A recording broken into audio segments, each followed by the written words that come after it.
నటుడు ప్రకాష్ రాజ్ తెలంగాణ అసెంబ్లీలో ప్రత్యక్షమయ్యారు. సీఎం కేసీఆర్ తో కలిసి వచ్చిన ఆయన ఎమ్మెల్యేలు, ఎమ్మెల్సీలతో కాసేపు ముచ్చటించారు. తరువాత అసెంబ్లీని పరిశీలించారు.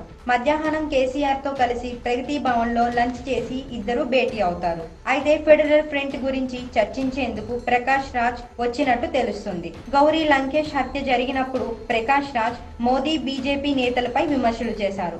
అలాగే జీఎస్టీపై కూడా మండిపడ్డారు. బీజేపీకి వ్యతిరేకం కావడంతో ఈ నటుడిని కూడా ఫెడరల్ ఫ్రంట్ లో చేరాలని కేసీఆర్ ఆహ్వానించినట్టు ప్రచారం జరుగుతోంది. ఫెడరల్ ఫ్రంట్ పై కేసీఆర్ ఇప్పటికే దూకుడు పెంచారు. పశ్చిమ బెంగాల్ సీఎం మమతా బెనర్జీ, జార్ఖండ్ మాజీ సీఎం సోరెన్ తో కూడా సమావేశమయ్యారు. త్వరలోనే మరికొంతమంది నేతలను సీఎం కలిసే అవకాశం ఉంది.